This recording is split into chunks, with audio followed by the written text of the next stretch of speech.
ওরে আবু মাহজুরা, কেমন দেখা যায় তোমারে, তুমি সামনের চুল কাটো না কেন? আবু মাহজুরা বলে, আমি হাঁটু গেড়ে পেয়ারা নবীর সামনে বসেছিলাম, আমার এই মাথার চুলের মধ্যে মুবারক হাত লাগিয়ে বিশ্বনবী নিজে আমাকে আজানের প্রতিটা বাক্য শিক্ষা দিয়েছেন।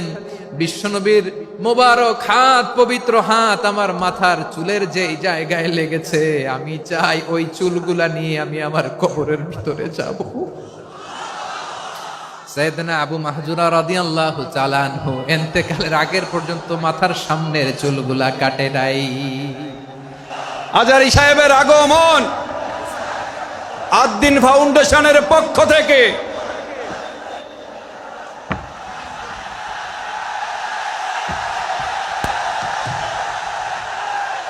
লিল্লাহি তাকবীর, লিল্লাহি তাকবীর। মিজান ভাইয়ের আগমন, শুভেচ্ছা স্বাগতম। মিজান ভাইয়ের আগমন, লিল্লাহি তাকবীর, লিল্লাহি তাকবীর। সম্মানিত হাজিরিন, আপনারা ভালো আছেন সবাই? শীতে কষ্ট হচ্ছে না? মাশাআল্লাহ। 3 দিন ব্যাপী তাফসীরুল কোরআনের প্রোগ্রামের সমাপনী রজনী আজকে। আমি খুব লম্বা সময় নিব না, এটা তো আমার বিভাগীয় প্রোগ্রাম, খুলনা বিভাগের প্রোগ্রাম পেয়ে গেছে যশোর। মাশাআল্লাহ, 9টা প্যান্ডেল আছে, এখানে ধাক্কাধাক্কির কোনো মানি হয় না। তোমরা ধাক্কাধাক্কি করবা, এই জন্য প্যান্ডেল করা হয় নাই 9টা। বসো, কোনো কথা নাই। অনেক আলোচনা হয়েছে 3 দিন ব্যাপী।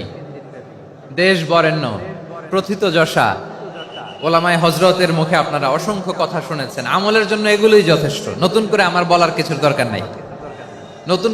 নতুন করে উপস্থাপনের মতো বলার মতো আমার কাছে কিছু নাইও। যা বলার 1500 বছর আগে আল্লাহ তাআলা উম্মাকে বলে দিয়েছেন, ঠিক কিনা?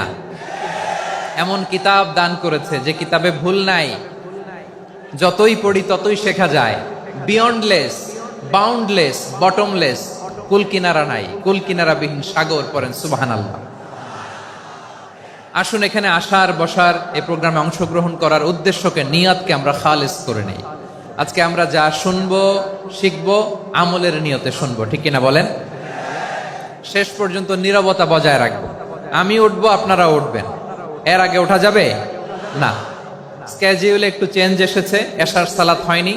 আমার আলোচনার পরপরই আজান হবে, এশার সালাতে আমরা জামাতে অংশগ্রহণ করে একসাথে বিদায় নেব ইনশাআল্লাহ। বলেন, যে টপিকটি নিয়ে আমি আপনাদের সামনে আজকে কথা বলতে চাই, টপিকটি অনেক গুরুত্বপূর্ণ। টপিকটি হচ্ছে হিউম্যান রিসোর্স ডেভেলপমেন্ট, মানব সম্পদ উন্নয়ন। কারণ আল্লাহ তাআলা আমাদের যা দেখ আর না দেখ এটা দিছে। মানুষ আর মানুষ, 18 কোটি মানুষ, ঠিক কিনা? এই 18 কোটির জনসংখ্যার দেশে বসবাস করে আমরা খুশি না বেজার? খুশি হইতে হবে, বেজার হইেন না। জাপানের খবর জানেন? তাদের গ্রোথ রেট নিচের দিকে, উল্টো। জনসংখ্যা নাই, বাচ্চা নিলে, সন্তান নিলে গভর্নমেন্ট তাদের টাকা দেয়। আমাদেরকে আল্লাহ তাআলা দয়া করে মায়া করে এই সম্পদটা দিয়েছেন। এই মানব সম্পদকে যেন আমরা কাজে লাগাই ইনশাআল্লাহ। পড়েন সবাই। হিউম্যান রিসোর্স ডেভেলপমেন্ট অনেক জনগুরুত্বপূর্ণ বিষয়, খুব সেনসিটিভ বিষয়, বুঝতে হবে। যশোরের স্মার্ট ছেলেরা, এই যে আমি যাদেরকে দেখতে পাচ্ছি, all are the Gen Z of Jashore. Gen Z, ওরা স্মার্ট, ওরা ইশারা ইঙ্গিতে কাজ করে। এই যে পুরো গদি উল্টায় দিছে, ঠিক কিনা? 24-এর ছাত্র নাগরিক অভ্যুত্থান আমাদের দেখিয়ে দিচ্ছে কিভাবে চোখের ইশারায় গদি উল্টে দিতে হয়। তো জেনজিদের নিয়ে বসেছে, ওরা তো স্মার্ট, ওরা ডিস্টার্ব করবে না। মেহরবানি করে আমার সাথে কানেক্ট করো, 1 to 1, brain to brain, eye to eye, eye contact করো আমার সাথে। তাকাও, কষ্ট হলো আমার দিকে তাকাও, আওয়াজ করা যাবে না, আমার দিকে তাকাও। প্রিয় ভাইয়েরা, হিউম্যান রিসোর্স ডেভেলপমেন্টের ব্যাপারে কিছু কথা বলবো। এই যে আমাদের বিশাল জনসংখ্যা, এই জনসংখ্যাকে কি করে জনসম্পদে রূপান্তরিত করা যায় এ ব্যাপারে কথা বলবো। আমি সূরাতু বনী ইসরাইলের 70 নম্বর আয়াত তেলাওয়াত করেছি। এই আয়াতের আলোকে কিছু কথা আমি আপনাদের সামনে বলবো। আল্লাহ তাআলা ইরশাদ করছেন, ওয়ালাকাদ কাররামনা بني آدم وحملناهم في البر والبحر ورزقناهم من الطيبات وفضلناهم على كثير ممن خلقنا تفضيلا পড়েন আল্লাহু আকবার। রব্বুল আলামিন বলেন ওয়ালাকাদ কাররামনা বানি আদম, আমি বনি আদমকে সম্মানিত করেছি, বনি আদমকে মর্যাদা দিয়েছি। ওয়া হামালনাহুম ফিল বাররি ওয়াল বাহর, বনি আদমকে জলে স্থলে স্থলে এবং সমুদ্রে চলাচলের বাহন দিয়েছি। ওয়া রাযাকনাহুম মিনাত তাইয়্যিবাত, তাদেরকে পবিত্র রিজিকের বন্দোবস্ত করেছি। ওয়া ফাদ্দালনাহুম আলা কাসীরিম মিম্মান খালাকনা তাফদীলা, আর আমি আল্লাহ যাদেরকে সৃষ্টি করেছি তাদের মধ্য থেকে বনি আদমকে আমি শ্রেষ্ঠ বানিয়েছি। আমরা শ্রেষ্ঠ, আমরা আশরাফুল মাখলুকাত। আমরা কি এই যে এমনি চিল্লাচিল্লি করে জিজ্ঞাসা করলে বলে না, আমরা আশরাফুল মাখলুকাত। আমরা কি শ্রেষ্ঠ, সবার চেয়ে সেরা। আমাদের মতো করে আল্লাহ কাউকে বানায় নাই। দুই পায়ে ভর করে শির দ্বারা এরকম স্ট্যান্ড রেখে মাথা উঁচু করে দাঁড়াতে পারে এরকম কোন প্রাণী পৃথিবীতে আছে? এজন্য আল্লাহ বলেন ওয়ালাকাদ কাররামনা বানি আদম, আমি বনি আদমকে সম্মানিত করেছি, তাদেরকে আমি মর্যাদা দিয়েছি। তাদেরকে আমি যত মর্যাদা দিয়েছি আমার কোন সৃষ্টিকে এত মর্যাদা দেই নাই। পড়েন সুবহানাল্লাহ। I have dignified the status of the sons of Adam, আদমের সব সন্তানের মর্যাদা আমি বাড়িয়েছি। আল্লাহ এখানে বলেননি ওয়ালাকাদ কাররামনাল মুমিনিন, আমি মুমিনের মর্যাদা বাড়িয়েছি, বলেছেন? আল্লাহ এখানে বলেন নাই ওয়ালাকাদ কাররামনাল মুসলিমিন, আমি মুসলিমের মর্যাদা বাড়িয়েছি। আল্লাহ বলেছেন ওয়ালাকাদ কাররামনা বানি আদম, আমি বনি আদমের সম্মান বাড়িয়েছি। হোক সে মুমিন কিংবা কাফের, মুসলিম কিংবা মুশরিক, আস্তিক কিংবা নাস্তিক, আরব কিংবা অনারব, যেই হোক না কেন আদম সন্তান সবগুলার মর্যাদা বাড়ায় দিয়েছে কে? সবার মর্যাদা আল্লাহ বাড়িয়েছে। মানুষ হিসেবে মর্যাদা। বিশ্বনবী সাল্লাল্লাহু আলাইহি ওয়াসাল্লাম ইহুদির লাশ দেখে দাঁড়িয়ে গেলেন। কার লাশ? আমার যশোরের ভাইয়েরা আওয়াজ করে বলুন, কার লাশ? ইহুদির লাশ দেখে দাঁড়ায় গেলেন। সাহাবারা বললেন ইয়া রাসূলুল্লাহ, আপনি দাঁড়ালেন যে, এটা তো ইহুদির লাশ। বিষ্ণু বললেন আওয়ালাইসাত নাফসান, এটা কি মানুষ নয়? এটা হোক ইহুদি হোক খ্রিস্টান, এটা তো মানুষ। আমি মানুষ দেখে দাঁড়িয়েছি। আই স্যালিউট দ্য হিউম্যানিটি, আমি মানবতাকে সম্মান করেছি। পড়েন সুবহানাল্লাহ। তাহলে এই জমিনে মানুষের মর্যাদা বেশি, হোক আস্তিক হোক নাস্তিক, হোক মুমিন কিংবা কাফের। আদমের সন্তান হলে, মানুষ হলেই তার মর্যাদা বাড়িয়েছে কে?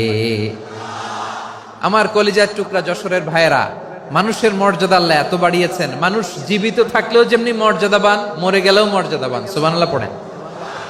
মানুষ মরে গেলে এই ডেড বডিটা কি হয়? পচে যায়, গলে যায়, মাটির সাথে মিশে যায়। তাই বলে আপনি ডেড বডির সাথে যাচ্ছে তাই করতে পারবেন না। পারবেন? কেউ যদি অন্যায় করে তাকে যদি আপনি শাস্তির আওতায় আনেন, যা মনে চায় করতে পারবেন না। তারা আগুন দিয়ে পোড়াতে পারবেন না, নাক কাটতে পারবেন না, কান কাটতে পারবেন না, অঙ্গ বিকৃতি করতে পারবেন না। কারণ মানব জাতির মর্যাদা স্বয়ং দিয়েছে কে? ডেড বডি পচে যাবে, গলে যাবে। তারপর ইসলাম বলে না, খবরদার, এই মরা লাশটারও একটা মর্যাদা আছে না নাই? ইসলাম বলে এই লাশটা গলে যাবে, পচে যাবে, কিন্তু এটার অমর্যাদা করো না। কর্পূর দিয়ে, খেজুর পাতা দিয়ে, এটাকে ওয়ার্ম ওয়াটার দিয়ে, গরম পানি দিয়ে ধৌত করো। সাদা শুভ্র ধবধবে কাপড় দিয়ে লাশটাকে তুমি কাভার করো। তারপরে খাটিয়ার মধ্যে লাশটাকে রেখে বিশাল একটা প্রোগ্রাম করো, একটা ফিউনারাল প্রোগ্রাম করো। ওই প্রোগ্রামের ডানে বায়ে পেছনে লাশটারে রাখলে হবে না, প্রোগ্রামের একেবারে সামনটাতে তুমি লাশটাকে রাখো। সুবহানাল্লাহ। একটা ফিউনারাল প্রোগ্রাম করতে হবে, তাকে শেষ বিদায় জানাতে হবে, যেটাকে আমরা জানাজা বলি। কি বলি? জানাজা মানে মাইয়েতের জন্য দোয়া, তার জন্য দোয়া করা হয়। তাকে একটা সিস্টেমেটিক অর্ডারে কবরে রাখা হয়, সুন্দরভাবে সেটাকে কবরস্থ করা হয়, মাটি দেয়া হয়, পানি দেয়া হয়। তার মানে মরে গেলেও মানুষের সম্মান বাড়ায় দিয়েছে কে? এজন্য আল্লাহ বললেন ওয়ালাকাদ কাররামনা বানি আদম, বনি আদমের সম্মান মর্যাদা আমি আল্লাহ বাড়িয়ে দিয়েছি। মানুষের সম্মানে তুমি কখনো আঘাত করো না, ঠিক কিনা? তাহলে ভাই, প্রথম মেসেজ হচ্ছে the first and foremost message tonight to the people of Jashore. আল্লাহ বলেন, I have dignified the status of son of Adam. আমি বনি আদম সবার মর্যাদা বাড়িয়ে দিয়েছি, হোক আস্তিক নাস্তিক, হোক কাফের কিংবা মুশরিক, তার মর্যাদা বাড়াই দিছে কে? যখন বন্যা হয় আমরা ত্রাণ নিয়ে যাই, আমরা শুধু মুসলমানদেরকে ত্রাণ দেই নাকি? হ্যাঁ, আমরা মুসলমানকেও দেই, অমুসলমানকেও দেই, হিন্দুকেও দেই, বৌদ্ধকেও দেই। যেখানেই মানবতা বিপন্ন সেখানে ইসলামের হেল্পিং হ্যান্ড আছে না নাই? সুবহানাল্লাহ, কি দিন আমরা পেয়েছি, কি বিধান আমরা পেয়েছি। ওয়ালাকাদ কাররামনা বনি আদম, আমি বনি আদমকে সম্মানিত করেছি। এরপর আল্লাহ বললেন, ওয়া হামালনাহুম ফিল বাররি ওয়াল বাহর, মানুষকে স্থলে এবং সমুদ্রে চলাচলের বাহন আমি দিয়েছি। স্থলে কিভাবে চলবে, জলে কিভাবে চলবে, এই বাহনের ব্যবস্থা করেছে কে? এই জেনজি, এই স্যামড়া, ইরাম করতেছো কিসের জন্য? হ্যাঁ, ইরাম করলে চলবি? হ্যাঁ, বস বস বস বস, আওয়াজ করতেছো কেন? দিবা না, কথা বলতে দিবা না আমাকে? তো এইটা বুঝি তোমাদের ভালোবাসার নমুনা? তোমাদের ভালোবাসার কারণে যদি আমি কোথাও দাঁড়াতেই না পারি, কোথাও বসতে না পারি, কোথাও দুটা কথা বলতে না পারি, এই ভালোবাসা দিয়ে কি হবে আমার? বরং ঘামতে ঘামতে ঘর্মাক্ত হব, রক্তাক্ত হব। কিন্তু সেন্ট্রাল থেকে, সেন্ট্রালি যে ইনস্ট্রাকশন আসবে, সেই ইনস্ট্রাকশনের এক চুল আমরা ডানে বায়ে যাব না। এইটা গণজাগরণের জন্য এইটা দরকার, ইসলামী বিপ্লবের জন্য এইটা দরকার। তো আধা ঘন্টা ধরে যদি তোমাদেরকে থামানোই না যায়, এই লস্কর দিয়ে আমি কি করব? আল্লাহর ওয়াস্তে নো নো নো স্লোগান, চুপচাপ একেবারে আমার দিকে তাকাও। আল্লাহ বললেন, ওয়া হামালনাহুম ফিল বাররি ওয়াল বাহর, জলে স্থলে আমি চলাচলের যানবাহনের ব্যবস্থা করেছি।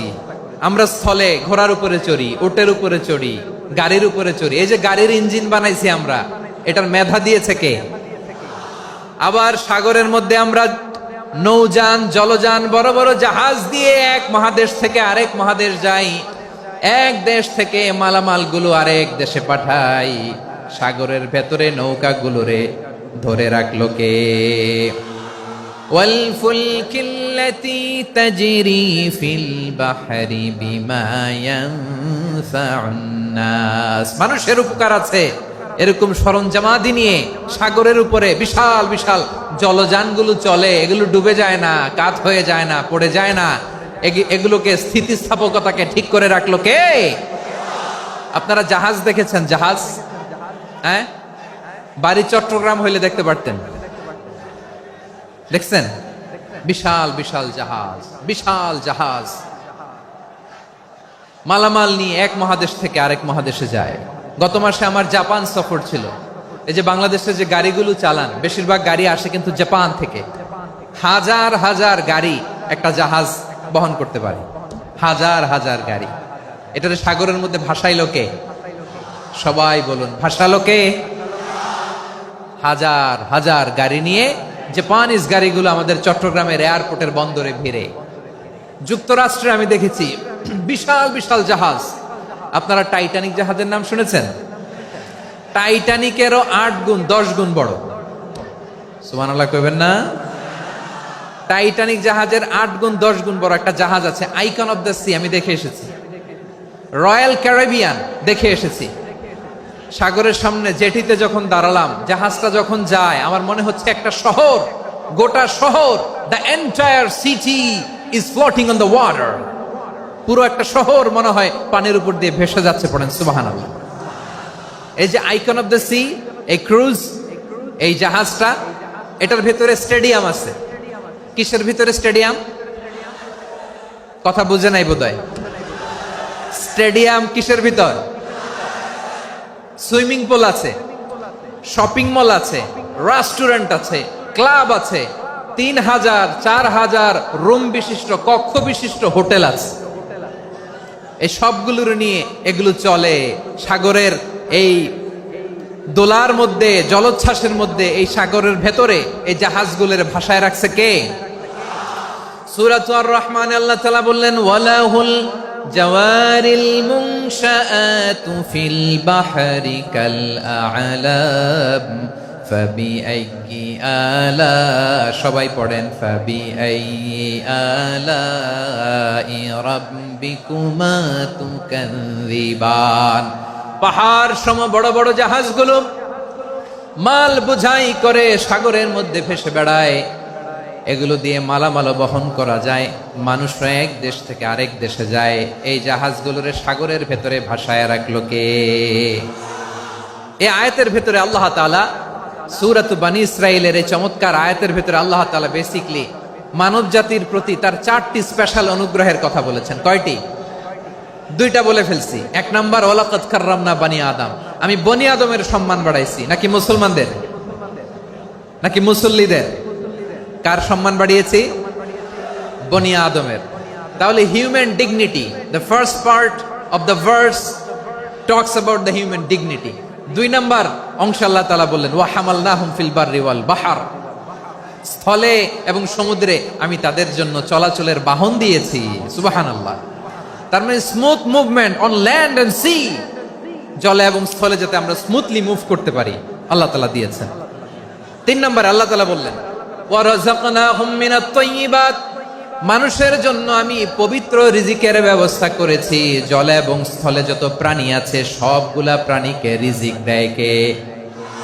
আমাদেরকে রিজিক দেয় কে? সাগরের মাছগুলোকে, বড় বড় তিমি মাছগুলোরে রিজিক দেয় কে? বাতাসের মধ্যে ভেসে বেড়ানো বড় বড় পাখিগুলো, স্ক্যান্ডিনেভিয়ান কান্ট্রি থেকে লক্ষ লক্ষ কোটি কোটি পাখিগুলো যে এক দেশ থেকে আরেক দেশে ট্রান্সফার হয়, এগুলোর রিজিক দেয় কে? রব্বুল আলামিন বলেন ওয়ামা মিন দাব্বাতিন ফিল আরদি ইল্লা আলাল্লাহি রিজকুহা ওয়া ইয়ালামু মুস্তাকাররাহা ওয়া মুস্তাওদাআহা কুল্লুম ফি কিতাবিম মুবিন। আল্লাহু আকবার। রব্বুল আলামিন বলেন ভূপৃষ্ঠে বিচরণশীল যত প্রাণী আছে সব প্রাণীগুলোকে আমি আল্লাহ আমার নিজের কুদরতে রিজিকের বন্দোবস্ত করি। এই প্রাণীগুলো কোথায় থাকে, কোথায় যায়, সব জায়গায় আমি রিজিক পৌঁছে দেই। রিজিক কেউ দিতে পারে না, রিজিকের মালিক কে? রিজিকের মালিক তিনি আল্লাহ। এজন্য আল্লাহ তাআলা বললেন ওয়া রাযাকনাহুম মিনাত তাইয়্যিবাত। এরপর আল্লাহ বললেন ওয়া ফাদ্দালনাহুম আলা কাসীরিম মিম্মান খালাকনা তাফদীলা। আমি যত প্রাণী সৃষ্টি করেছি সকল প্রাণীর মধ্যে মানুষের মর্যাদা শ্রেষ্ঠত্ব আমি দিয়েছি। সুবহানাল্লাহ পড়েন। তাহলে 1 নম্বরে আল্লাহ বললেন আমি বনি আদমের মর্যাদা বাড়ালাম। এরপরে বললেন স্থলে এবং সমুদ্রে চলাচলের জন্য যানবাহন দিলাম। 3 নম্বরে আল্লাহ বললেন পবিত্র রিজিকের ব্যবস্থা করে দিলাম। এরপরে আল্লাহ বললেন যত প্রাণী আছে, সৃষ্টি আছে, সবগুলার উপরে আমি মানুষকে শ্রেষ্ঠত্ব দিলাম। সুবহানাল্লাহ। তাহলে সবচেয়ে বেশি শ্রেষ্ঠত্ব মানুষের। কার? মানুষের। শুধু তাই নয় প্রিয় ভাইরা, আকাশ এবং জমিনে যা কিছু আছে সবকিছু মানুষের জন্য, মানুষের কল্যাণে, মানুষের প্রয়োজনে, মানুষের বশীভূত করে সৃষ্টি করেছেন কে? রব্বুল আলামিন বলেন হুয়াল্লাযী খালাকা লাকুম মা ফিল আরদি জামিআ। এই জমিনের মধ্যে যা কিছু আমি আল্লাহ সৃষ্টি করেছি সব কিছু আমি মানুষের জন্য সৃষ্টি করেছি। পড়েন সুবহানাল্লাহ। হুয়াল্লাযী খালাকা লাকুম মা ফিল আরদি জামিআ, যা আছে সব আমাদের জন্য, সব আমাদেরকে সার্ভিস দেওয়ার জন্য, আমাদের উপকারের জন্য, আমাদের কল্যাণের জন্য। আওয়াজ করে সবাই পড়ুন আল্লাহু আকবার। অন্য আয়াতে আল্লাহ বললেন ওয়াসাখখারা লাকুম মা ফিস সামাওয়াতি ওয়া মা ফিল আরদি জামিআম মিন ইন্না ফি যালিকা লাআয়াতিন লিকাউমি ইয়াতাফাক্কারুন। প্রথমে আয়াতে আল্লাহ বললেন জমিনে যা আছে সব তোমাদের কল্যাণে আমি সৃষ্টি করলাম। এরপরে আল্লাহ বললেন, আকাশেও যা আছে সব তোমাদের জন্য সৃষ্টি করলাম, তোমাদের অনুগত বানায় দিলাম। পড়েন সুবহানাল্লাহ। মানুষের কি ব্রেইন দেখেন, মানুষ জমিন ছেড়ে আকাশে চলে যায়। পাখি দেখে মানুষের শখ হলো, পাখি যেহেতু উঠতে পারে আমরাও পারবো। অরবিল রাইট, উইলবার রাইট, দুই ভাই মিলে আঁকাঝোঁকা করতে করতে করতে করতে প্লেন বানায় ফেললো। কোন সুবহানাল্লাহ। এখন পাখিও ওরে, আমরাও ওরি। এরপরেই মানুষের কৌতূহল থামে না এখানে, মানুষ চলে গিয়েছে চাঁদে। কোথায় গেছে? এখন কিন্তু চাঁদে জমি বিক্রি হয় জানেন। পৃথিবী নিয়ে মারামারি শেষ, রাশিয়া আমেরিকা এখন ধরছে চাঁদ আর মঙ্গল গ্রহ। এখন চাঁদে জমি বিক্রি হয়, মঙ্গলে জমি বিক্রি হয়। এই চাঁদ, মঙ্গল, বৃহস্পতি, শনি সব আল্লাহ তাআলা আমাদের জন্য বানিয়েছেন। সুবহানাল্লাহ পড়েন। মানুষ সাগরের উপরে চড়ে, শূন্যে ভেসে বেড়ায়, পাহাড় কেটে সুড়ঙ্গ বানায়, টানেল বানায়। মানুষ ব্রডব্যান্ডের লাইন নিয়ে যায় সাগরের ভেতর দিয়ে, এক দেশ থেকে আরেক দেশে, এক মহাদেশ থেকে আরেক মহাদেশে। সুবহানাল্লাহ পড়েন। তার মানে গোটা বিশ্বের সবকিছুর উপরে control, superiority over all creatures, সবকিছুর উপর কন্ট্রোল, মনিটরিং, নিয়ন্ত্রণ, এটা প্রতিষ্ঠা করে দিয়েছে কে? এজন্যই মানুষের শ্রেষ্ঠত্ব। ওয়ালাকাদ কাররামনা বানি আদম, আমি বনি আদমের সম্মান বাড়িয়েছি, মর্যাদা আমি বাড়িয়ে দিয়েছি এই কারণে, কারণ মানুষ সবকিছুর উপর নিয়ন্ত্রণ নিতে পারে। মানুষকে নিয়েই কোরআনের সব আলোচনা, মানুষকে নিয়েই কোরআনের সব। তাই কোরআনের কেন্দ্রীয় আলোচ্য বিষয় হচ্ছে মানুষ। কোরআনের কেন্দ্রীয় আলোচ্য বিষয় কি? যশোরের ভাইয়েরা বুঝে থাকলে সবাই বলবেন, কোরআনের কেন্দ্রীয় আলোচ্য বিষয় কি? এই যে আমি মূল আলোচনায় যাচ্ছি এখন। কেন মানুষ কোরআনের কেন্দ্রীয় আলোচ্য বিষয়? এই যে ভাইয়েরা, এই যে হাত জোর করে, এই যে Jessore Gen Z, the smart people of Jessore, হাত জোর করে বলতেছে, হাত জোর করে তোদের কাছে আল্লাহর দোহাই লাগে, স্টপ স্টপ। শুরুতে একবার বলেছে, জায়গা না হলে আস্তে আস্তে ধাক্কা দিবা, সামনে না পিছনে, দিয়ে দিয়ে বের হয়ে চলে যাও। এলইডিতে দেখো, এই যে এই যে আল্লাহর ওয়াস্তে জায়গা না হলে ওদিকে যাও। কোরআনের মাহফিলে বিশৃঙ্খলা, এটা কাফিরদের আলামত। কাফিররা শীষ দিত, শীষ। বিশ্বনবী কোরআনের তাফসির করলে কাফিররা শীষ দিত আর ক্ল্যাপিং করত, হুইসেল এন্ড ক্ল্যাপিং। তো আমরা কি এখানে বিশৃঙ্খলা করতে আসছি? তো বারবার থামানো লাগে কেন? কোনো আওয়াজ হবে না, বললাম তো, স্টপ।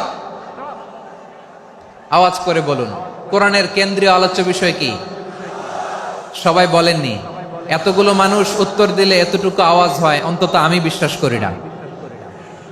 যশোর, আওয়াজ করে বলো, কোরআনের কেন্দ্রীয় আলোচ্য বিষয় কি? মানুষ। এই মানুষ কোরআনের কেন্দ্রীয় আলোচ্য বিষয়। মানুষকে আল্লাহ স্বাধীনতা দিয়েছেন। ফামান শাআ ফালইউমিন ওয়া মান শাআ ফালইয়াকফুর। চাইলে মুমিন হতে পারো, চাইলে কাফের হতে পারো, তোমার ইচ্ছা। তবে জেনে রাখো, মুমিন হলে পাবা জান্নাত, কাফির হলে পাবা জাহান্নাম। নাও দ্য ডিসিশন ইজ ইয়ার্স। সিদ্ধান্ত তোমার, জান্নাতে যাবা না জাহান্নামে যাবা। যশোরের ভাইয়ের আওয়াজ করে বলুন, কই যেতে চান, জান্নাতে না জাহান্নামে? ডান দিকে না বাম দিকে? ডানপন্থী না বামপন্থী? চিল্লা চিল্লি না চুপচাপ? চুপচাপ কয়ে আবার চিল্লাচিল্লি শুরু করে দিচ্ছে। মাশাআল্লাহ। তাহলে কোরআনের কেন্দ্রীয় আলোচ্য বিষয় মানুষ। আমার সাথে থাকতে হবে, তোমাদেরকে নিয়ে আমি আলোচনা শেষ পর্যন্ত যাব। অনেক গুরুত্বপূর্ণ কথা বাকি আছে, আমাকে সহযোগিতা করতে হবে। মাশাআল্লাহ, এই তো ঠান্ডা হয়েছে। হ্যাঁ, ঠিক আছে ঠিক আছে ঠিক আছে। মানুষকে আল্লাহ এত স্বাধীনতা দিয়েছেন, মানুষ চাইলে অনেক ভালো হইতে পারে। ভালোর রাস্তাও খোলা, খারাপ হওয়ার রাস্তাও খোলা। ভালো হইলে মানুষ অনেক ভালো, খারাপ হইলে অনেক খারাপ। ভালো হইলে সবচেয়ে ভালো, খারাপ হইলে সবচেয়ে খারাপ। এজন্য সিদ্ধান্ত আপনাকে নিতে হবে। আল্লাহ তাআলা বলছেন, লাকাদ খালাকনাল ইনসানা ফি আহসানি তাকওয়িম সুম্মা রাদাদনাহু আসফালা সাফিলিন। আমি মানুষকে অনেক সুন্দর অবয়বে, সুন্দর আকৃতিতে সৃষ্টি করেছি। তার শুধু চেহারার ডিজাইনটাই সুন্দর নয়, তার ব্রেনটা বড্ড সুন্দর, তার মানসিকতা বড্ড সুন্দর, তার সৃজনশীলতা বড্ড সুন্দর। পড়েন সুবহানাল্লাহ। আমাদের চেহারা, অবয়ব, ডিজাইন যে সুন্দর তা না, আমাদের ব্রেনটা অনেক সফিস্টিকেটেড ব্রেন। অনেক সফিস্টিকেটেড। এই 1.5 কেজি ব্রেন ইউজ করে মানুষ গোটা বিশ্বে সভ্যতা বিনির্মাণ করেছে, ঠিক কিনা? এই ব্রেন আল্লাহ তাআলা আমাকে দিয়েছে। এটারে কাজে লাগালে, আপনার 6 সেন্স কাজে লাগালে আপনি অনন্য মানুষ হয়ে উঠবেন, মহামানবে রূপান্তরিত হবেন। মানুষ হতে পারে, চাইলেই মহামানব হতে পারে। আবার যদি মানুষ চায় খারাপও হতে পারে। আল্লাহ বললেন শুধু ভালোই না, ভালো হতে চাইলে অনেক ভালো তুমি হতে পারো, আবার খারাপ হতে চাইলে অনেক খারাপ তুমি হতে পারো। সুম্মা রাদাদনাহু আসফালা সাফিলিন।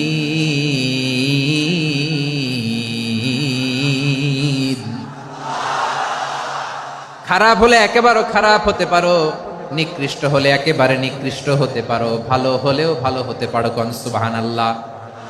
এবার আওয়াজ করে বলুন, ভালো হতে চাই না খারাপ? শ্রেষ্ঠ না নিকৃষ্ট? মানুষ ভালো হলে মানুষ ফেরেশতার চেয়েও ভালো, মানুষ খারাপ হলে সে পশুর চেয়েও খারাপ। কথা ঠিক কিনা বলেন? ভালো হলে ফেরেশতার চেয়েও ভালো, খারাপ হলে পশুর চেয়েও নিকৃষ্ট। তার মানে শ্রেষ্ঠত্বে মানুষ, শ্রেষ্ঠত্বে ফেরেশতাকে হার মানায়, আর অধপতনে শ্রেষ্ঠত্বে ফেরেশতাকে ছাড়িয়ে যায়, আর অধপতনে পশুকেও হার মানায়। আই রিপিট, আমি আবারও বলছি, মানুষ শ্রেষ্ঠত্বে ফেরেশতাকে ছাড়িয়ে যায়, আর অধপতনে সে পশুকেও হার মানায়। আওয়াজ করে বলতে হবে ঠিক কি না? এটার প্রমাণ কি? মানুষ শ্রেষ্ঠ হইলে যে ফেরেশতার চেয়েও সেরা, তার প্রমাণ কি? আল্লাহ তাআলা বলছেন, ওয়া ইয কুলনা লিল মালাইকাতি ইসজুদু লি আদম ফাসাজাদু ইল্লা ইবলিস আবা ওয়াস্তাকবারা ওয়া কানা মিনাল কাফিরিন। আল্লাহ বলেন, স্মরণ করো সে সময়ের কথা যখন আমি ফেরেশতাদেরকে বললাম, ও ফেরেশতারা আদমকে সেজদা দাও। সব ফেরেশতারা সম্মান সূচক সেজদা আদমকে দিল, তারা আদমের জন্য সেজদায় লুটিয়ে পড়লো, একজন ছাড়া, তার নাম ইবলিস। আওয়াজ করে বলেন তার নাম কি? সে অহংকার প্রদর্শন করলো, সে কাফের হয়ে গেল, বাকি সব ফেরেশতারা সেজদা দিল। সুবহানাল্লাহ। আবার আদম আলাইহিস সালামকে আল্লাহ জিজ্ঞেস করলেন, সব বলে দিল উত্তর, কিন্তু ফেরেশতাদেরকে একই প্রশ্ন জিজ্ঞেস করলেন, তারা উত্তর করতে পারে নাই। তার মানে এর মধ্য দিয়ে প্রমাণিত হয়, মানুষ ভালো হলে ফেরেশতার চেয়েও ভালো, ফেরেশতার চেয়েও মানুষের মর্যাদা বাড়িয়ে দিয়েছে কে? সব নূরের ফেরেশতা যখন মাটির আদমকে সেজদা দেয়, এটা প্রমাণ করে ফেরেশতার চেয়েও মানুষের মর্যাদা বাড়িয়ে দিয়েছে কে? তুমি মাটির আদমকে প্রথম সৃষ্টি করিয়া ঘোষণা করিয়া দিলে শ্রেষ্ঠ বলিয়া, তাই তো নূরের ফেরেশতা করে আদমকে সেজদা। ঠিক কিনা বলেন? তাই তো নূরের ফেরেশতা করে আদমকে সেজদা, সবার চেয়ে সম্মান দিলে মাটির আদমকে। আল্লাহু আল্লাহু তুমি জাল্লে জালালুহু, শেষ করা তো যায় না গে তোমার গুণগান। পড়েন না? পড়েন। আল্লাহু আল্লাহু তুমি জাল্লে জালালুহু, শেষ করা তো যায় না গে তোমার গুণগান। আল্লাহু আল্লাহু আল্লাহু আকবার। আদমের মর্যাদা বেশি, মানুষের মর্যাদা বেশি, মানুষ শ্রেষ্ঠ তার প্রমাণ নূরের ফেরেশতা মাটির আদমকে সেজদা করে। আওয়াজ করে বলেন ঠিক কি না? তাহলে মানুষ ভালো হলে ফেরেশতার চেয়ে ভালো, আবার মানুষ যদি খারাপ হয় সে পশুর চেয়েও খারাপ, অধপতনে পশুত্বকে হার মানায়। তার প্রমাণ, তার প্রমাণ কি? তার প্রমাণ হচ্ছে যশোরের ভাইরা দেখবেন পত্রিকায় নিউজ পেপারে মাঝে মাঝে এরকম দেখা যায়, এক মানুষ আরেক মানুষকে হত্যা করে 20 টুকরা করে বস্তার ভিতরে ভরেছে। আপনারা এই নিউজ পড়েন নাই না? দেখেন নাই? দেখছেন? মানুষ মানুষকে হত্যা করে কয় টুকরা? জোরে বলেন। এখানেই ক্ষান্ত হয় না, আবার কোথায় ভরছে? বস্তার ভেতরে। আচ্ছা, বুঝে থাকলে আওয়াজ করে বলেন, কোনদিন শুনছেন একটা হাতি আর একটা হাতিকে হত্যা করে 20 টুকরা করছে, এরপরে বস্তার ভিতরে ভরছে? হয়েছে? তাহলে দেখেন, মানুষ যদি খারাপ হয় সে পশুকেও হার মানায়। চিল্লায় বলো ঠিক কিনা? এমনও দুশ্চরিত্র মানুষ আছে যার বদ নজর থেকে, যার নজর থেকে 6 মাসের ছোট্ট মেয়ে থেকে শুরু করে 80 বছরের বৃদ্ধারাও নিরাপদ নয়। পশুকেও হার মানে। মানুষ মানুষের ঘর জ্বালিয়ে পুড়ে মেসাকার করে দেয়, জনপদের পর জনপদ জ্বালায় দেয়, এরকম আছে না নাই? বোমা মেরে শহরগুলো উড়িয়ে দেয়। এই যে ইসরায়েল গাজার মধ্যে যে অ্যাটাক করেছে, এরা মসজিদ মানে নাই, মসজিদে বম ফেলেছে। এরা খ্রিস্টানদের চার্চ গির্জা মানে নাই, গির্জায় বম ফেলেছে। পৃথিবীর ইতিহাসে never happened in the history of the world that someone bombed on a hospital, on a ICU center. এমন হাসপাতাল যেখানে আইসিইউর রোগীরা আছে, ওই হাসপাতালের উপরও ইসরায়েলি সৈনিকেরা বোমা মেরেছে। জোরে বলেন ঠিক কিনা? এরা মানুষ? আওয়াজ করে বলেন, এরা মানুষ না। প্রিয় ভাইয়েরা, চোখ কান নাক মুখ থাকলেই মানুষ না। যা সামনে দেখেন এগুলো সব মানুষ না, এগুলো জনসংখ্যা। এগুলো কি? সবাই বলুন, এগুলো কি? বাড়ছে জনসংখ্যা, কমছে মানুষ। বাড়ছে জনসংখ্যা, কমছে। এই দুনিয়া এখন তো আর সেই দুনিয়া নাই, মানুষ নামের মানুষ আছে, দুনিয়া বোঝাই, সেই মানুষের ভিড়ে আমার আসল মানুষ নাই। ঠিক কিনা? আসল মানুষের বড্ড অভাব, আসল মানুষের বড্ড অভাব। আমার ভাইয়েরা, মানুষ খারাপ হলে পশুকেও হার মানায়। আচ্ছা, আওয়াজ করে বলেন, এই যশোরের ছেলেরা এদিক তাকাও, আওয়াজ করে বলো, যে ইসরায়েলি সোলজাররা উপর থেকে বোমা মারলো, তারাও মানুষ? তারাও কি? ওরাও রক্তে মাংসে মানুষ, ওদেরও পরিবার আছে। বোমা মেরে যেই মেয়েটাকে তারা অনাথ বানায়, ইয়াতিম বানায়, ও কিন্তু বাসায় ওর মেয়েটাকে রেখে আসছে। ঠিক কিনা বলেন? বম্বিং করে যে বাবাকে মেরে, স্বামীকে মেরে স্ত্রীকে বিধবা বানায়, তারও ঘরে স্ত্রী আছে। উপর থেকে বম মেরে মানুষ মেরে দিচ্ছে, তারাও মানুষ। 1945 সালের 6 আগস্ট আমেরিকান সোলজাররা হিরোশিমায় বম মেরেছে। আমি নিজে দেখে এসেছি জাপানের হিরোশিমাতে। সকাল 8:15 মানুষ কেউ অফিসে যাচ্ছিল, কেউ খেতে খামারে কাজ করতে যাচ্ছিল। লিটল বয় নামে একটা বোম মেরেছে তারা। এই বোমের আঘাতে, পারমাণবিক এই বোমার রেডিয়েশনে আঘাতে, বোম ব্লাস্ট হওয়ার পরে মুহূর্তের মধ্যে 1,40,000 নাই। উপর থেকে যারা মারতেছে এরাও মানুষ, যাদেরকে মারলো তারাও। তার মানে মানুষে মানুষে পার্থক্য আছে না? নেই? মানুষে মানুষে পার্থক্য আছে। নাক কান চোখ মুখ থাকলেই মানুষ নয়। বাড়ছে জনসংখ্যা, কমছে মানুষ। চিল্লায় বলো ঠিক কিনা? তাহলে আমরা বুঝলাম, মানুষ ভালো হলে অনেক ভালো, খারাপ হলে অনেক খারাপ। ও আমার কলিজার টুকরা যশোরের ভাইয়েরা, আসুন না 3 দিন ব্যাপী এই তাফসিরুল কোরআনের ঐতিহাসিক প্রোগ্রাম থেকে আমরা সিদ্ধান্ত নেই, আমরা ভালো মানুষ হব নাকি খারাপ মানুষ হব। কলিজা থেকে, প্রাণ থেকে আওয়াজ করে সবাই বলুন, ভালো মানুষ নাকি খারাপ মানুষ? ভালো মানুষ হইতে হবে। ভালো মানুষ যারা জগৎটাকে এনলাইটেন করবে, যারা এনলাইটেন করবে, যারা সত্যের বীর সেনা